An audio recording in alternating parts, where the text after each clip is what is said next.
We're not going to give up, and we're not going to give in. We're going to continue to fight, and we got to learn how to compete. We don't know how to compete yet, and it's all about pride. You have to have pride in yourself, and it's a very competitive sport. This is a game of life, but you got to know when things aren't going right that someone has to step up, and that's what we're not getting right now. Texas is now 1-4 this season, the team's worst record through 5 games since 1956, a very long time ago. Clearly, this isn't what Longhorn fans are accustomed to. Stephen A., what should Texas do? Well, Texas should wait until the season's over, and then they should replace Charlie Strong. Wow. But I want to make sure I clarify my comments because I think people are misconstruing what I'm saying. And I was talking to Mike and Mike yesterday, and I called in about it. In no way am I questioning the football acumen or the coaching ability of Charlie Strong. I am just saying that the odds are stacked against him. Look at the handwriting on the wall and understand when it's your time to go. That's all I mean by this. If Texas was a place where they were not used to success, where there was patience, where there was a long-term plan, I've got nothing to say. This is par for the course. Look at what Charlie Strong had to come in there and do. He had to get rid of like 9 or 10 different players because they were bad guys in the locker room. You know, there were leadership issues. They were Matt Brown lovers. They were guys that wanted to do things a certain way and didn't want to do things his way. And behind the coach's back were encouraging dudes to do things differently. So you had to get rid of those guys. We get all of that, okay? So you went 6-7 last year. Now, granted, Matt Brown didn't have the greatest years, 9-4, 8-5, 2 of the last 3 years, stuff like that. Had one season where he went 5-7. I think that was back in 2010, if I remember correctly. But prior to that, it was religiously 10 and 11 win seasons. At one time, there was, 13-1 national title, championship game appearance. I am simply saying that even though there was time for a change, and Charlie Strong seemed like the good candidate, here's where you run into a problem. You were not only 6-7 last year, but you get blown out by TCU. Your only victory came, who was that again? Rice. It was Rice, right? Yeah. That was about it. Nobody else did they beat. And then I'm looking at it and I'm saying, well, wait a minute here. And this is where it really hit me. When you talk about their ranking in terms of recruiting, they're getting out-recruited by Texas A&M, of course, TCU, Baylor, Houston. The University of Houston is outranking them in recruiting. Ladies and gentlemen, this is Texas. But he hasn't been given a 4-year recruiting cycle. Wait a minute. This is Texas. Let me use, because I got some relatives in Texas. Let me use my, my southern drawl here. Texas. This is what we're talking about. Oil money. You got to work on that, New Yorker. We do. We have to work on it. We have to work on it. How do? Okay. Here's the deal. I love the folks in Texas. I'm not being derogatory here. I'm saying to you, it's Houston. We're talking oil money. We're talking Texas. We're talking Austin, Texas. We're talking the Texas Longhorns. And you're being out-recruited by Houston? What I'm saying to you is this. This ain't about Charlie Strong, the competent coach. I believe in this man. I believe under better circumstances he should stay.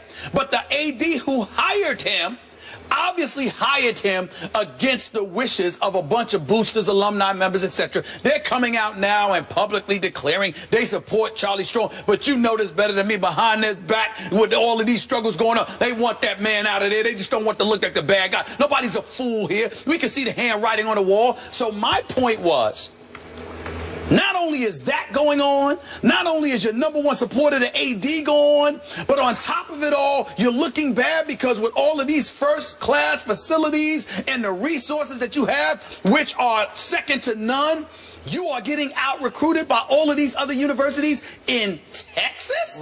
That is a problem. And I'm saying, see the handwriting on the wall? They ain't going to support you, Charlie Strong. I don't care what they say. Get the hell out of there. Get out of there as quick, fast, in a hurry. Go to Miami.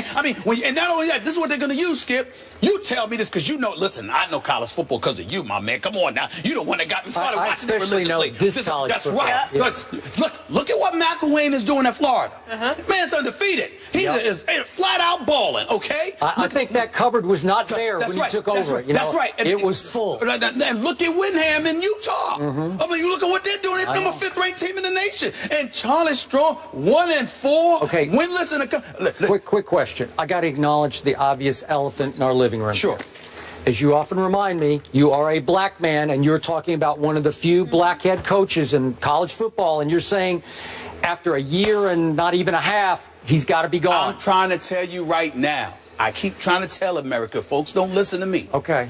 I'm a fair-minded dude. Yes, you are. Listen, I'm the guy that sat there and said Lovie Smith don't need to be in Chicago anymore. That was after many years. I didn't say he needed to not be a head coach. I said he needed to be out of Chicago. And Marvin Lewis, you have said. Come on now, 12 years, you can't win a playoff game. Okay. I'm going to call what it is. Thank you. But I look at Charli Strong. I think Charli Strong should be a head coach in Miami. I think he should be a head coach in various other institutions. I'm just saying, Texas, look at the handwriting on the wall, Charlie. They're going to get rid of you, bro. They owe him a bunch of money now. They're going to have to give Dolan about 15, at least 15 million for what I heard. Not to mention his assistants. Man, they can write that thing off. They can sit there and pay you and spread it out a few years. But look at the handwriting on the wall, Charlie. They're going to get rid of you. Get out as fast as you can. It's a bad situation for him.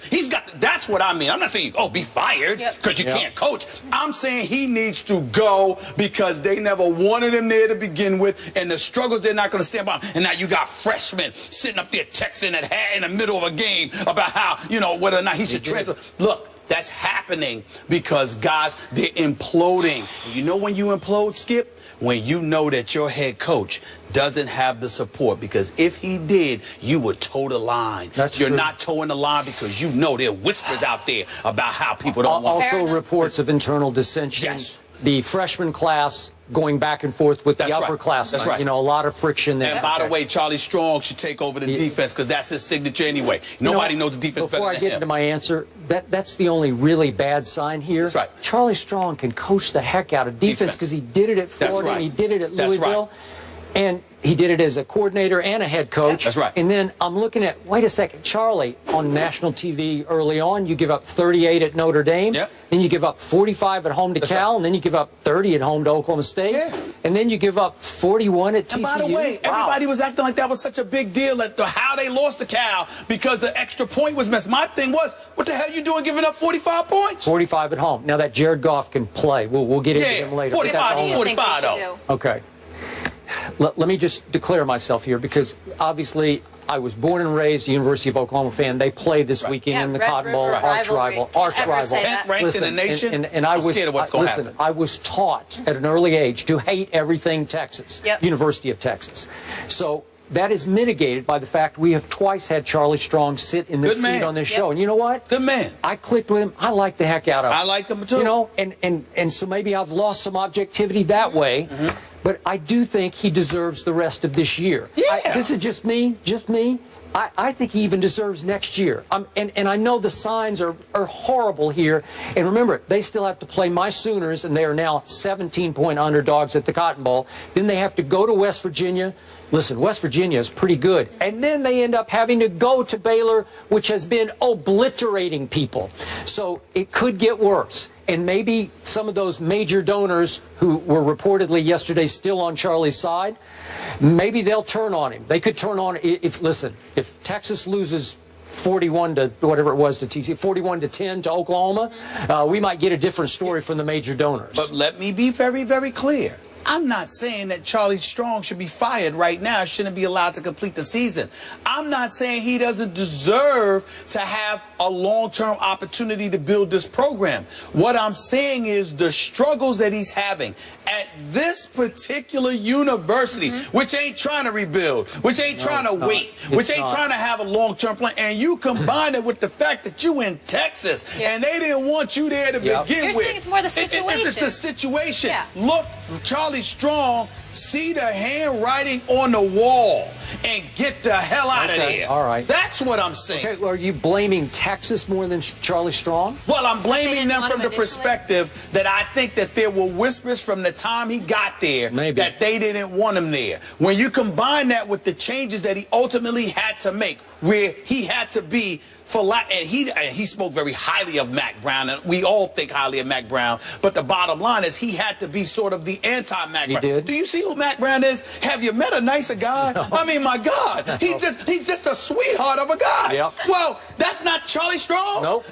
He's not a bad guy. No, Charlie Strong is he's a good tough guy. But he's a tough guy. He's a disciplinarian. Hey. Well, who's going to understand that transition slower than kids? Kids are going to be, I'm not used to this. I didn't come here for this. Yeah. I came here for Mac Brown. I didn't come here for this. So it's a struggle for them. Yep. And I'm like, look, you don't have the time. Even though you have the resources, you're surrounded by people who really want you to fail.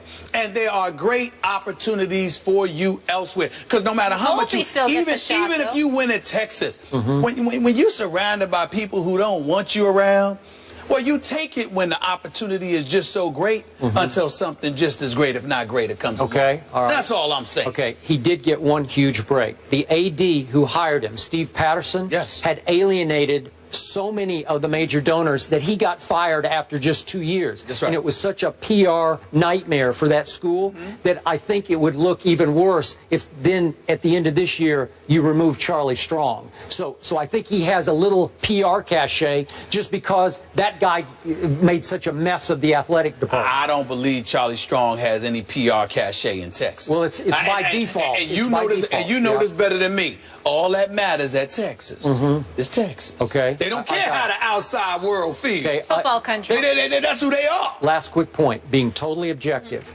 Charlie Strong did one thing in in-game strategy that really did rankle, I'm sure, a lot of Texas fans. And that was in their first conference game at home against Oklahoma State, who's a pretty good football team. They had them on the ropes. That's why.